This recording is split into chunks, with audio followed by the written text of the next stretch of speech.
Emerging high out of the Arabian desert, Dubai has become synonymous with wealth, opulence, record-breaking architecture, and luxury tourism. But Dubai is not a city without its controversies. With laws limiting free speech and many personal freedoms, it also continues to be plagued by accusations of human rights violations. For these reasons, Dubai is a city that some may visit with trepidation. I'm India from Holiday Extras, and in this video I'll be getting under the skin of Dubai. I'll give you my 14 best tips to get the most out of your stay, as well as how to avoid getting on the wrong side of the law. And if you haven't already, please subscribe to the channel for more on Dubai and loads of other amazing destinations from all around the world.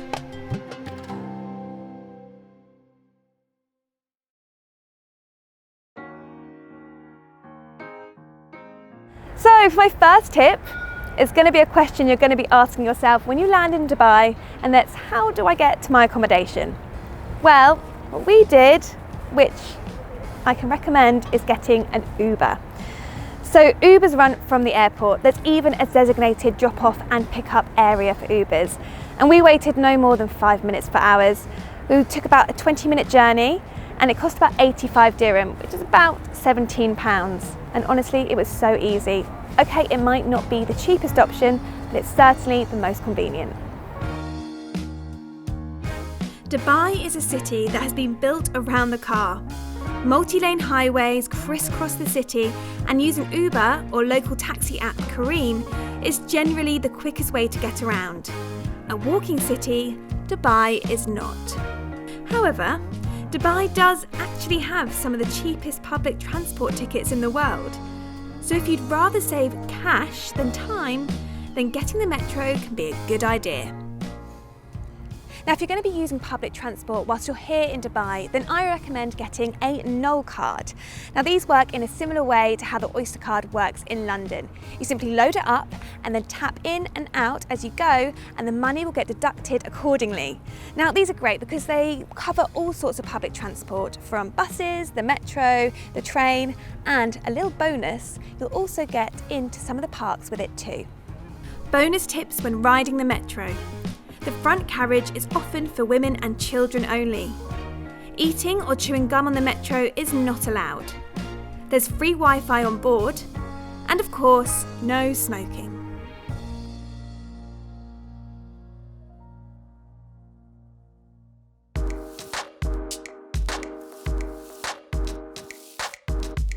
So if you're going to come to Dubai, the chances are is that you're going to end up on a beach at some point, and for good reason. The beaches here are gorgeous, and the great thing is they're really family friendly too. Now, I'm here on Sunset Beach, and I can see the Burj Arab over there in the background. The sun's about to set, and I've got a bunch of kite surfers here too. It really is stunning. As you can see, the beaches in Dubai are true to form and absolutely massive. Just take care during the middle of the day, as there's not much shade here.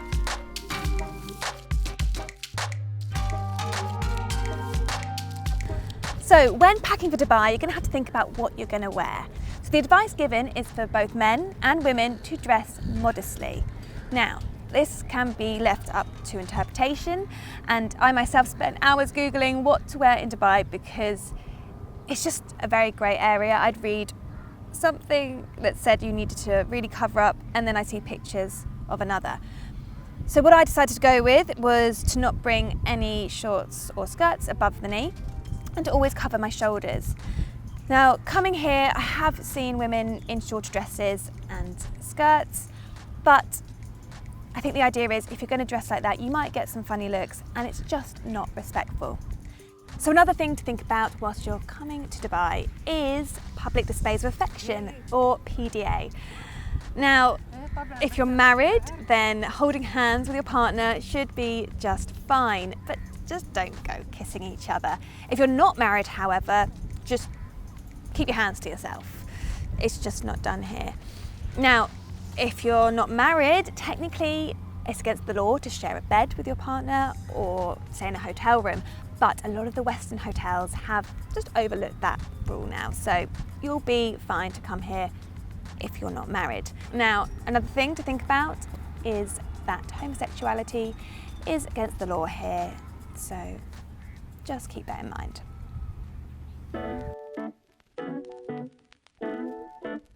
So what's the weather like in Dubai, and when's the best time of year to come? Well, I'm here in January. The temperature's been about in the mid-20s, sun's been shining, and it's been pretty glorious. So I'd say about now, think of Dubai as a winter sun destination. If you were to come between June and August, you're going to find temperatures between 40 and 50 degrees, which in my opinion is slightly unbearable.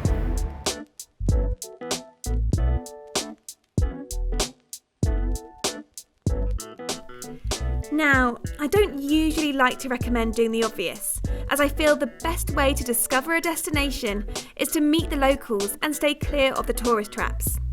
However, where there's a unique experience, I'm willing to make an exception, and the Burj Khalifa is certainly that. Standing at 828 metres, the giant skyscraper dominates Dubai's skyline. The tower was built as part of the city's radical redevelopment of the early 2000s. Sheikh Maktoum wanted something that would bring worldwide attention to Dubai. So the world's tallest building was constructed, beating previous record holder, the Taipei 101 Tower, by a whopping 320 metres.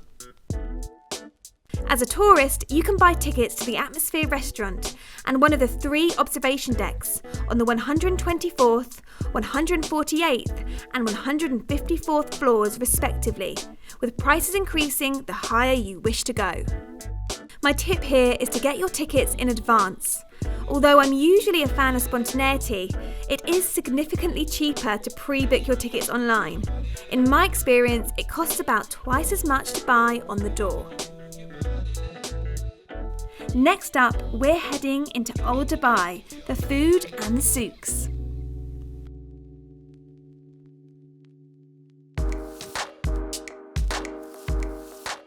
So in the downtown Dubai area, you're going to find a lot of commercial restaurants, all the chains. So you want to get out of this area, head to an area like Deira, where we are now, where you're going to explore loads of different flavours from around the world from local vendors.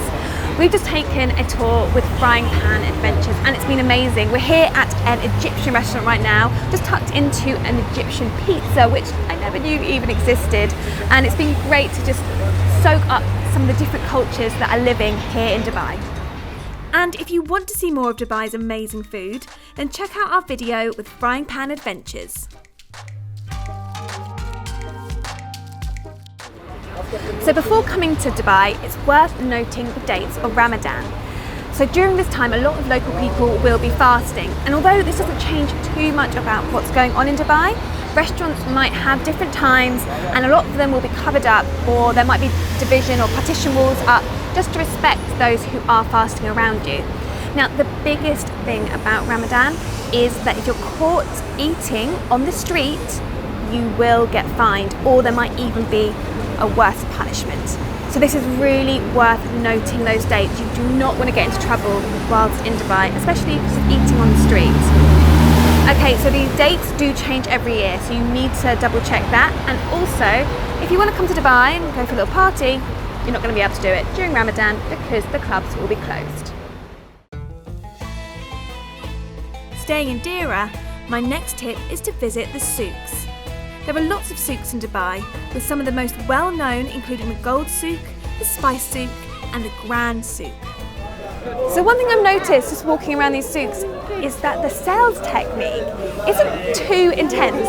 Sometimes when you come to these kind of markets, it can be sell, come here, buy, pushy. And actually here, it's a lot calmer and it makes you want to buy stuff a little bit more. Yeah, really enjoying this experience. These dense marketplaces are found all over the Arab world and have become a fixture on the tourist trail in the Middle East and North Africa. They're always a full-on experience, and if I'm being generous, I'd say the sales techniques are always very enthusiastic. The souks are on either side of Dubai Creek, and to cross you can take a ride on an abra, a traditional wooden boat. They depart every few minutes, and you can take a public one or hire a private boat for a bit extra. We took the Abra across the creek from the Grand Souk to the Spice Souk, where I wanted to try my hand at haggling. Thank you very much, thank you. So because it was the first time we came to his shop, he's given us some free chocolates, which is really sweet.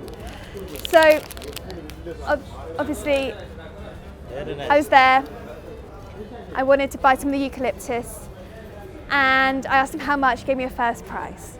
So you never accept the first price in a souk, in any sort of marketplace here in Dubai.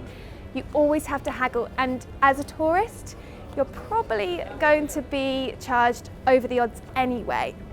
So whatever you do, don't take the first price, haggle, get them down, and if they're not going to take it, just walk away, because the chances are they'll ask for you to come back because they want a sale. So please, it's good fun as well. It's all part of the theatre of being here in the souk.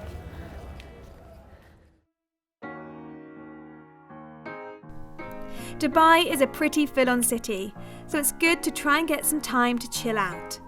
Well-being is a pretty new concept to the Middle East, but centres such as Life in One are starting to pop up. This is a sign of Dubai moving with the times, following food trends such as the popular vegan movement, and bringing awareness to mindfulness and self-care. Dubai is a place where East meets West, thanks to a myriad of expat communities. So it's no surprise to see a yoga studio like Life in One thriving as a secret oasis, hidden away amongst the concrete jungle that can sometimes feel all-consuming. I mentioned Dubai's strict laws right at the start of the video, and this extends to control over the internet. It is against the law to post any content that mocks a nation or its religion, encourages sinful activity, or anything they deem is aimed at corrupting minors. In addition, at the time of recording, the video call function in apps like Facebook and WhatsApp are blocked, although there are rumours that this ban may be lifted in the future. So a commonly asked question amongst tourists is, can I drink alcohol whilst I'm in Dubai? And the answer is yes, but it's got to be in moderation. So you can drink alcohol in licensed bars and hotels, but it's absolutely against the law to be seen under the influence of alcohol in public. So if you're going to have a drink, then once you've finished, get a taxi from your bar to your accommodation and do not divert otherwise. This is not Magaluf. You cannot be seen drunk here at all. Or just stick to mocktails.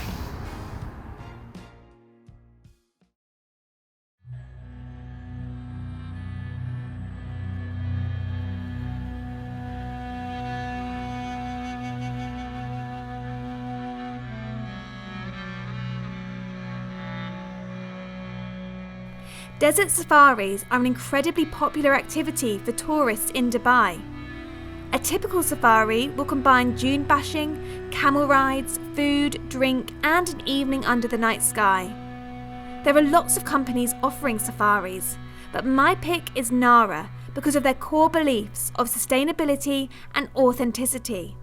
They use ethically sourced products and materials, use solar energy, and have a zero waste policy.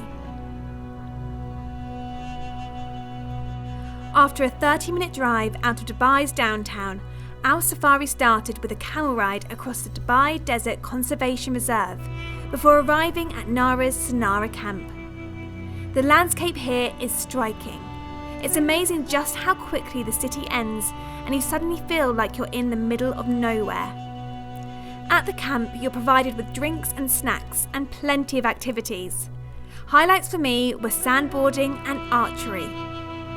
Included in the package is an evening meal that's served as the sun goes down.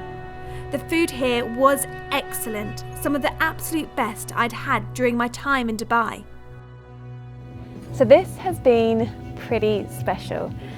Dubai city centre is busy, there's a lot going on, so coming here to the middle of the desert just gives you time to have a breather and enjoy all of this magic. But don't forget to bring a layer because it can get a little chillier at night. The Nara Desert Escape isn't the cheapest activity in Dubai, But for me, it was such a good experience that if your budget is limited, then this is where I would spend your money.